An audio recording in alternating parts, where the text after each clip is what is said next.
Thank you all for coming. President Trump is making America affordable again through his proven economic formula of powerful tariffs, fair trade deals, massive middle-class tax cuts, energy dominance, and aggressive deregulation. The overwhelmingly positive economic data released this week underscores the significant progress the president has already delivered. Tuesday's CPI report marked the latest confirmation that President Trump has defeated Joe Biden's inflation crisis. Since President Trump took office, core CPI has increased at just a 2.4% annualized rate, substantially lower than the 3.3% annual rate inherited from the Biden administration last January. Importantly, as inflation cools, Americans' wages are rising, giving the American people more purchasing power. And with what is likely going to be a record-breaking tax refund season in the next couple of weeks, the American people will be reaping the rewards of the massive tax cuts that were signed into law by the president. Thanks to President Trump's signing of no tax on tips, overtime, Social Security, boosting the child tax credit, and locking in the 2017 Trump tax cuts, independent estimates project the average American tax filer could expect up to an extra $1,000 bump to their tax refund next year. This is going to be a helpful boost to working families who are making ends meet. On the energy front, the national average price for a gallon of regular gas this week fell to its lowest level in 5 years, thanks to President Trump's drill baby drill agenda. According to Gas Buddy, the average price for regular gas on Monday was below $3 per gallon in 43 states, below $2.75 per gallon in 30 states, and at or below $2.50 per gallon in 17 states. In fact, gas prices were below $2 a gallon at stations in at least 19 states. Don't forget, this was unheard of just a couple of short years ago. Overall, drivers are projected to spend $11 billion less at the gas pump this year than they did last year, resulting in hundreds of dollars in critical savings for the average American family. We're also seeing the housing market rebound as borrowing costs ease and income growth outpaces home price gains. According to a new report also released this week from the National Association of Realtors, existing home sales in December rose to their fastest pace in 3 years. To further improve housing affordability, President Trump has recently announced and directed Fannie and Freddie to purchase $200 billion worth of mortgage bonds. As a result of these actions, mortgage rates have fallen to their lowest level in years. As of last Friday, rates for the average 30-year mortgage are down more than 1 full percentage point. Because of these significant declines, monthly housing payments are now at their lowest level in 2 years, and we expect this decrease to continue. As someone who was enormously successful in real estate, President Trump understands that owning a home is about more than just having a physical asset. It's about empowering young people to stake their claim in the American dream. It's about giving newlyweds a place to make their own and start a family. It's about promoting the spirit of hard work, determination, and yes, the rugged individualism that has made America the greatest country in the history of the world. President Trump knows America is strongest when it's a nation of owners, not renters, and he is determined to unlock that opportunity for as many Americans as possible. That's why he will outline additional housing initiatives during his major speech in Davos next week, and we look forward to seeing many of you there. Finally, this morning, President Trump unveiled a health care plan for America called the Great Health Care Plan, and a video message detailing his solutions to lower costs for all Americans and significantly improve our health care system. The Great Health Care Plan will accomplish this through 4 common sense pillars. Number 1, permanently lowering prescription drug prices. Congress can get this done by codifying President Trump's historic Most Favored Nation initiatives into law to guarantee Americans the same low prices for prescription drugs that people in other countries around the world pay. Additionally, by increasing consumer choice by making more verified, safe pharmaceutical drugs available for over-the-counter purchases. Number 2, the Great Healthcare Plan will stop sending big insurance companies billions in extra taxpayer-funded subsidy payments and instead send that money directly to eligible Americans to allow them to buy the health insurance of their choice. Additionally, by funding a cost-sharing reduction program for healthcare plans and ending kickbacks from pharmacy benefit managers to large brokerage middlemen. Number 3, the Great Healthcare Plan will maximize price transparency by requiring any healthcare provider or insurer who accepts either Medicare or Medicaid to publicly and prominently post their pricing and fees to avoid surprise medical bills. This is an incredibly popular policy that has been bipartisan for many years, and President Trump is officially and firmly calling on Congress to get it done. And number 4, holds big insurance companies accountable by requiring them to publish rate and coverage comparisons up front on their websites in plain English so consumers and everyday Americans can make the best purchasing decisions for them and their families. These are common sense actions that make up President Trump's great healthcare plan, and they represent the most comprehensive and bold agenda to lower healthcare costs to have ever been considered by the federal government. Congress should immediately take up President Trump's plan and pass it into law. For Americans watching at home, you can visit greathealthcare.gov right now for more information on the Great Healthcare Plan. And with that, we will open it up to questions. In our new media seat today, we have a familiar face, Riley Gaines. I'm surprised it took us a year to get you here, but I'm very happy to see you. I know you have a new podcast, The Riley Gaines Show. And so thank you. And you brought a beautiful baby and your lovely husband, too. So thank you so much for joining. And why don't you kick us off? Absolutely. Well, thank you. First and foremost, congratulations to you. Being a girl mom will change your life in the best way possible. So excited you get to shop all the pink and the frilly and the bows. I was in Washington, D.C. earlier this week for the Supreme Court case. There were 2 arguments that were heard surrounding sex-based rights and if it's constitutional for states to pass laws that ultimately protect those rights for women. If the Supreme Court rules as anticipated in favor of maintaining these sex-based rights, is the administration prepared to take action against the states? I believe at this point it's 23 states that don't have those protections for women? Absolutely. And as you know, Riley, the administration already has done so. We've taken action in a number of fronts against these states who are failing to uphold the president's executive orders in this administration's policy of simply protecting women in women's sports and in women's private spaces. We've gone to the mat with large universities in this country as well to try to fight for what's fair and what's just for women and girls across the country. So I know you were at the arguments. I listened to them myself as a woman and as a former athlete, and I think the president speaks on common sense on this issue, that women's sports and private spaces should be protected, and that there are 2 genders, there are 2 sexes. That is not something we should be afraid to say in this country.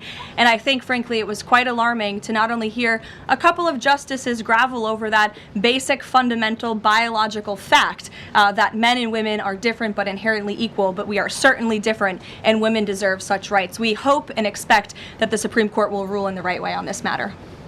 Thank you. Gabe. Karoline, thank you very much. A lot to talk about. Sure. Isn't there always a lot to talk about? What can you share about the president's meeting with Maria Corina Machado? Is it underway? What can you share about that? And then also, the president said yesterday that Delcy Rodriguez was, quote, a terrific person. Does the president trust the remaining members of the Maduro regime? I will say, to your first question, the meeting was about to begin as I was stepping out of the Oval Office moments ago, so my understanding is that it's underway right now. I know the president was looking forward to this meeting, and he's was expecting it to be a good and positive discussion with Ms. Machado, who is really a remarkable and brave voice for many of the people of Venezuela. So the president looks forward to obviously talking to her about the realities on the ground in the country and what is taking place. As for Ms. Rodriguez, the president did speak with her directly this week. As you know, he revealed that to all of you yesterday. And Secretary Rubio and the administration have been in constant communication with Ms. Rodriguez and other members of the interim government in Venezuela. They have been extremely cooperative. They have thus far met all of the demands and requests of the United States and of the president. And I think you have all seen that play out. We obviously had a $500 million energy deal that was struck in large part because of the cooperation from Ms. Rodriguez. Venezuela and Ms. Rodriguez have also confirmed that they will be releasing political prisoners from Venezuela. There were 5 Americans who were recently released this week as well. So the president likes what he's seeing and will expect that cooperation to continue. And regarding the investigation into the leak, that the president referenced yesterday. What is the administration's position on the Washington Post reporter?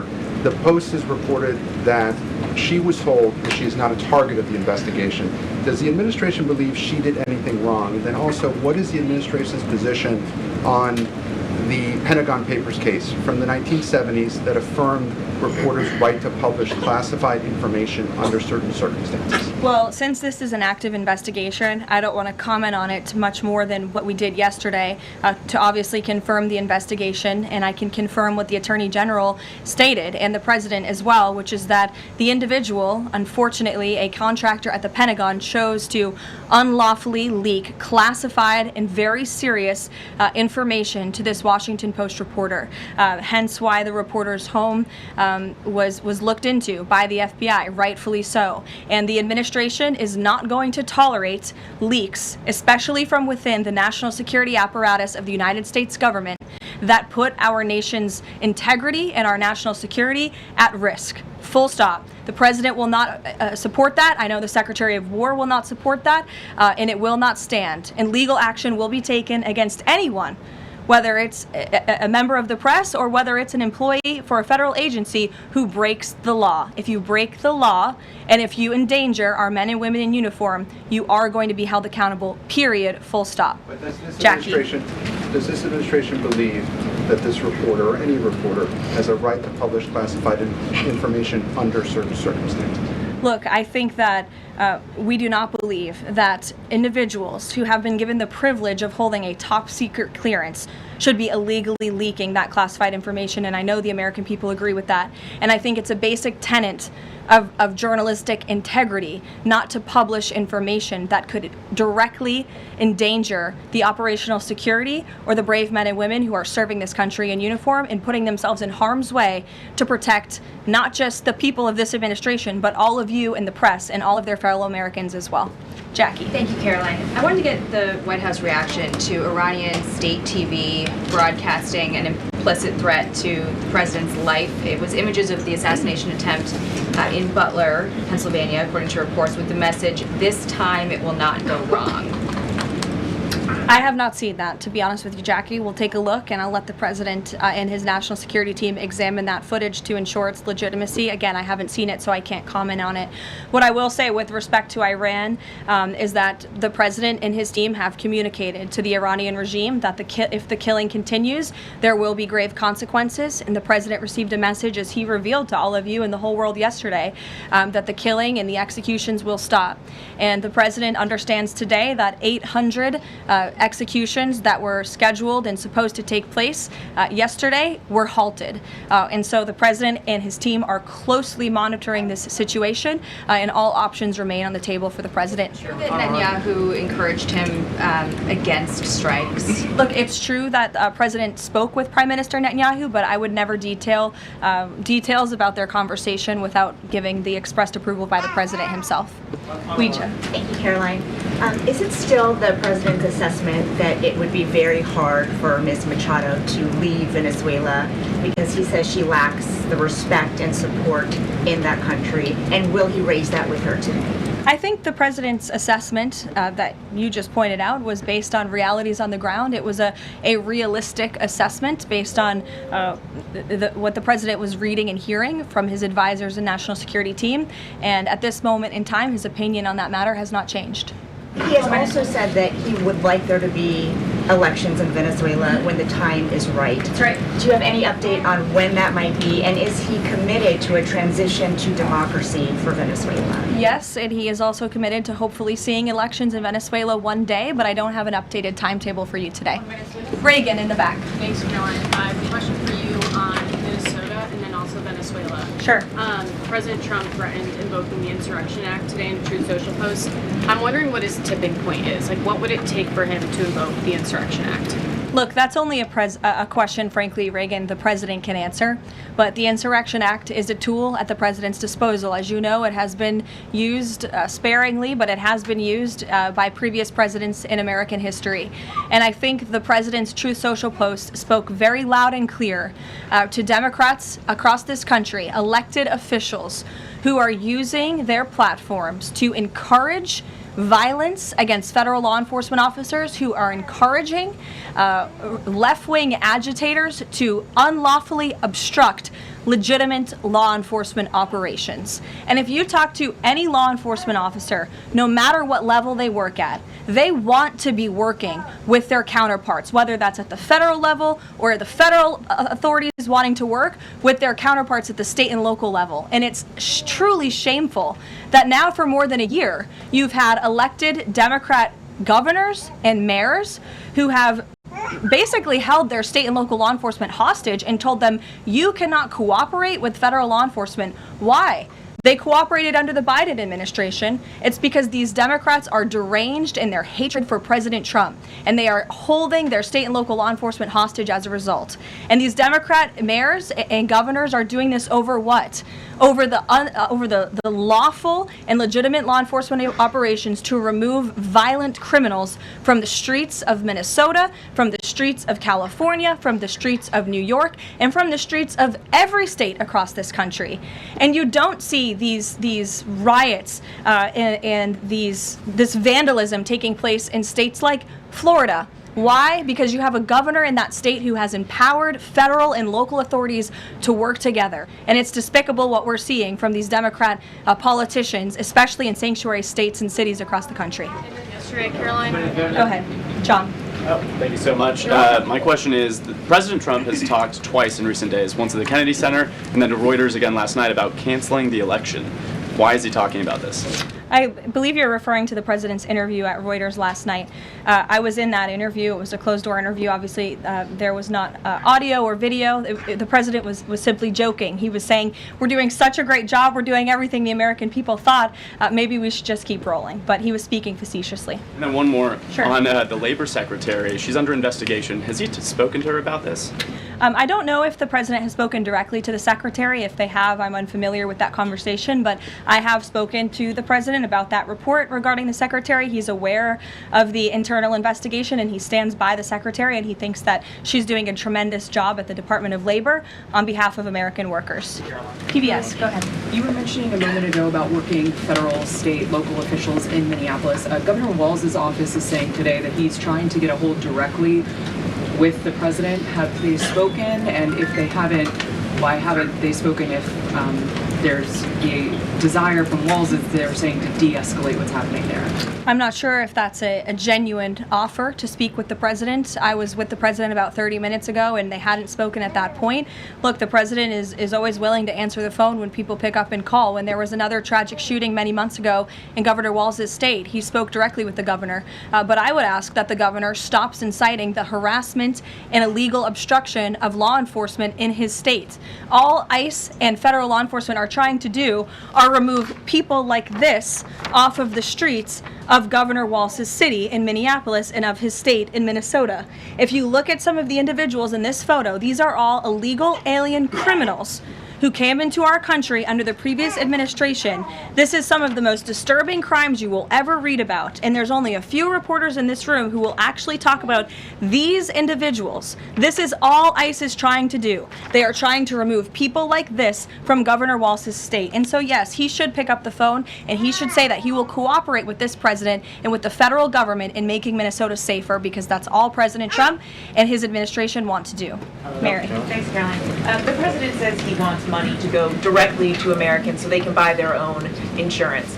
How exactly would this work? And can the president assure Americans that this will be enough to cover their health care costs? So this is the second principle in the president's health care plan, lowering insurance premiums specifically and ensuring that that money is going directly back to the American people and cutting the kickbacks that then raise those premiums. So this plan, once put into legislative text and passed by Congress and sent to the president's desk, will stop sending big insurance companies billions of an extra taxpayer-funded subsidy payments and instead send that money directly to eligible Americans to allow them to buy the health insurance of their choice through, you may have heard it be referred to as health savings accounts. Whether that ends up being the actual name of such accounts, we'll have to see. Again, Congress and the White House are going to work together to put this plan into action. And then secondly, the Great Healthcare Plan will fund a cost-sharing reduction program for healthcare plans, which will save taxpayers at least $36 billion and reduce the most common Obamacare plan premiums by over 10%, and that's according to the Congressional Budget Office. 20 million Americans in recent weeks have seen their healthcare costs soar. Can he assure them that if this plan is put in place, that they will be able to cover those costs? If this plan is put in place, every single American who has health care in the United States will see lower costs as a result. They will see more transparency. All of these proposals that are within the Great Healthcare Plan are incredibly popular with the American people, and they will impact everyone, not just a small fraction of those who are within the healthcare marketplace, but every single American will continue to see their costs go down. And I will note that they already are with respect to prescription drug prices. When you look at what the president has done with most favored nations, you've seen these big pharmaceutical companies in the Oval Office saying that this president and his team were nonstop, around the clock, pressuring us and negotiating with us to lower the cost of prescription drugs for Americans. And we are already seeing that to the tune, in some cases, of more than 500%. And that Trump RX website is something that the administration will be formally launching very soon, so Americans will have access to those lower costs of drugs. Josh. Thank you. The president has called on credit card companies to lower the cap rate to 10% effective the 20th next week. If they don't do that, what's his... what'll he do? What's the threat? Well, tariffs? No, I'm just kidding. The president certainly has an expectation, Josh, that the credit card companies will do this, just as he did with the pharmaceutical companies, that they will lower costs for American consumers. I don't have a specific consequence to outline for you, but certainly this is an expectation and, frankly, a demand that the president has made. And can you give us an update on the Fed? Sorry. There was some reporting from, I think, Fox Business that Rick Reeder had an interview this week scheduled. The president's indicated he's already made a selection, or at least he's settling on someone. Where is he in that process, and when can we expect an announcement? Is he still doing interviews? Look, the president is in the same place as you all have been asking about this for many, many weeks. He's in a decision-making phase. There are a few people who he likes very much for this job, maybe less than that. The truth is, like with all decisions, it's a decision for the president to make. And he said to Reuters in that interview last night that he thinks he'll be finally making that decision in the next couple of weeks. So we will see. And very quickly, there's been some criticism from other governments about Grok and XAI, the Twitter AI bot, and things it's been doing to manipulate images, including whether that would violate the Take It Down Act that the First Lady has supported. We've not heard from this administration on it. Elon Musk says that they've disabled that, but I wanted to ask you whether the administration has a position and whether that's something that you will be pursuing, or whether the president has talked to Mr. Musk about that. Yes, I will talk to the Office of Science and Technology, and we will get you a firm statement and answer on exactly where the administration stands. I don't want to speak on that without speaking with the experts on it. Yes. Just to follow up on the health care plan, one of the things in the Affordable Care Act was coverage of pre-existing conditions. Is there any discussion or inclusion on that issue in the president's plan? The president's plan that he outlined today will have no impact on individuals in this country with pre-existing conditions. Obviously, that's a continued conversation that the White House will have with Congress, but that's not the president's intention with the Great Health Care Plan. Go ahead. Thanks, Caroline. Two questions on Minneapolis. And then you. Go ahead. Thanks. Two questions on Minneapolis, one on the ICE agent, the other on the rioting. I believe last night there were protesters or rioters that rifled through an FBI car, took weapons. We had a reporter embedded with ICE who said that she saw constant harassment all evening. Can you speak to the rhetoric we're hearing from Democrat politicians, whether they are causing violence against ICE, as well as some of the headlines we've seen, not including the full story? Yeah, I mean, to your first point, I think I've addressed that these Democrat governors and mayors in not just Minnesota, but in states across the country are essentially, they've referred to ICE agents who, again, are brave men and women. And I would encourage everyone in this room, and I would encourage Governor Walz and other Democrats who are demeaning law enforcement to sit down and have a cup of coffee with an ICE agent or a Border Patrol agent. These are great, patriotic men and women who have families, who put on the uniform every day and are following our nation's immigration laws at the direction of their bosses and again, at the direction of the law. They are simply trying to enforce the law. And the Democrat Party has demeaned these individuals. They've even referred to them as Nazis and as the Gestapo.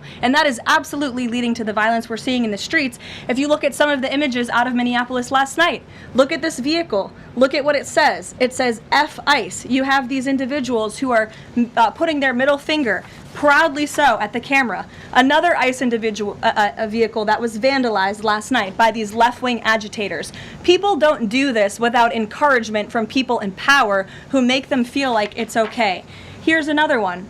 And I'm pretty sure this car, you can't see it, said the best agent is a dead agent, or something to that effect.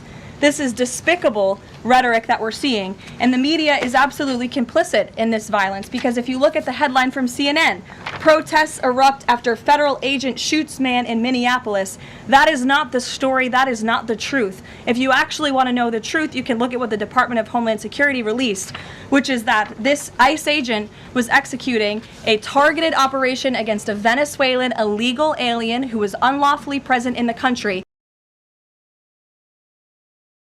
And when this ICE agent tried to detain the individual, 3 more of his comrades came rushing out of a house and started ambushing and attacking the ICE agent. They used a shovel or a broom to smash his face in. And so yes, that agent had to use self-defense and take up his weapon to protect his own life. That is what's happening on the streets of Minneapolis. That's what's happening on the streets, unfortunately, of these Democrat-run cities and states where you have elected officials who are encouraging such violence against our brave men and women in law enforcement. Thank you, Caroline. 2 questions. First, a follow-up on one of my colleagues who asked you about the president's interview with Reuters. You said that he was joking about canceling the elections, but Americans for generations have fought and died for democracy, for this democracy. Are you saying that the president finds the idea of canceling elections funny? Andrew, were you in the room? No, you weren't. I was in the room. I heard the conversation, and only someone like you would take that so seriously and pose it as a question in that way. Second, Caroline, Thank you, Caroline. Senator Elizabeth Warren said that the president called her earlier this week to discuss caps on credit card interest rates. I'm curious, would the president work with her and other Democrats in Congress on a legislative fix to this issue?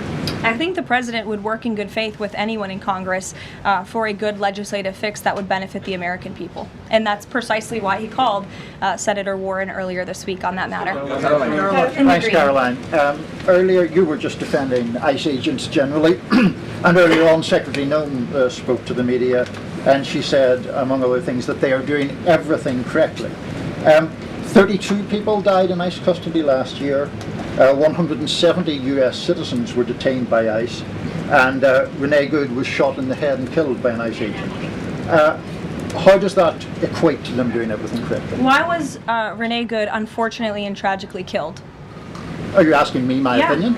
Because an ICE agent acted recklessly and killed her unjustifiably. Oh, okay. So you're a biased reporter with a left-wing opinion. What do you want me to do? Yeah, because you're a left-wing hack. You're not a reporter. You're posing in this room as a journalist, and it's so clear by the premise of your question. And you and the people in the media who have such biases but fake like you're a journalist, you shouldn't even be sitting in that seat. But you're pretending like you're a journalist, but you're a left-wing activist. And the question that you just raised and your answer proves your bias. You should be reporting on the facts. You should be reporting on the cases. Do you have the numbers of how many American citizens were killed at the hands of illegal aliens who ICE is trying to remove from this country? I bet you don't. I bet you didn't even read up on those stories. I bet you never even read about Laken Riley or Jocelyn Nungray or all of the innocent Americans who were killed at the hands of illegal aliens in this country. And the brave men and women of ICE are doing everything in their power to remove those heinous individuals and make our communities safer. And shame on people like you in the media who have a crooked view and have a biased view and pretend like you're a real honest journalist. Kelly. Caroline, 2 quick questions on Iran. I wanted to ask first, just if you can say, how close was the president to potentially launching strikes last night, and was it the Gulf states that convinced him not to do that, as some of the region there have said? Well, look, Kelly, I know there's been a lot of speculation in the media about what the president is going to do at any given moment or any given night. And I would say a lot of these stories, to be honest with you, I've been reading them, and they've been based on anonymous sources who are pretending or guessing to know the president's thinking. The truth is, only President Trump knows what he's going to do, and a very, very small team of advisors are read into his thinking on that. And as I just told you, he continues to closely monitor the situation on the ground in Iran. And as we saw yesterday, yesterday he had heard that the killings and executions would stop. And we have seen 800 people, their lives have been spared as a result of that. The president continues to closely monitor, but also keep all of his options on the table. Caroline, two separate questions. Sure. On the Machado meeting first, what is it that the president feels that he needs to hear from her or from the opposition party that he hadn't heard prior to today or he wanted to hear in the meeting to be able to convince him to commit to some sort of a timeline for elections? I'm not sure the president is going into such the meeting with expectations like you just laid out, Fran. I don't think he needs to hear anything from Ms. Machado. I think generally this is a meeting that the president was willing to take and willing to accept to meet Ms. Machado in person and to just have a frank and positive discussion about what's taking place in Venezuela. That's all. And on the subject of Greenland, Jeff Landry, the president's special envoy for Greenland, wasn't in the White House meeting yesterday. Can you say why that was and what exactly the role he is playing in these conversations about acquiring Greenland? Well, the Vice President and the Secretary of State were present for that meeting, and the meeting, it was a productive meeting. It was a good meeting, and in that meeting, the two sides agreed to really establish a working group of individuals who will continue to have technical talks on the acquisition of Greenland. Those talks will take place, I'm told, every 2 to 3 weeks, so this is a conversation the administration intends to keep having with the Danes and with the respected delegation from Greenland, but the president has made his priority quite clear. He wants the United States to acquire Greenland. He thinks it's in our best national security to do that. There have been multiple instances of American citizens being detained by ICE, and I'm wondering what the administration is asking the agency to do, or what steps is the administration asking the agency to take to ensure that Americans are not wrongly arrested? Obviously, ICE is focused on detaining individuals who are unlawfully present in the country. And there have been hundreds of thousands of illegal aliens who have been arrested and detained and deported from this country by ICE over the course of the last year. And that's their intention, and that is their goal. Elizabeth. Thank you, Caroline. One follow-up on Greenland. Europe reportedly sent troops over there. Does that change at all what the president is doing on this? And then a second question. Yesterday, in a Senate help hearing, Senator Josh Hawley repeatedly asked a doctor if men can get pregnant, and she did not directly answer that. What are your thoughts on that? Well, to your first question on Greenland, I don't think troops in Europe impact the president's decision-making process, nor does it impact his goal of the acquisition of Greenland at all. To your second question, I mean, anyone in their right mind with common sense who's speaking honestly and candidly will say that men cannot get pregnant, and I think I can attest to that myself. So thank you all very much.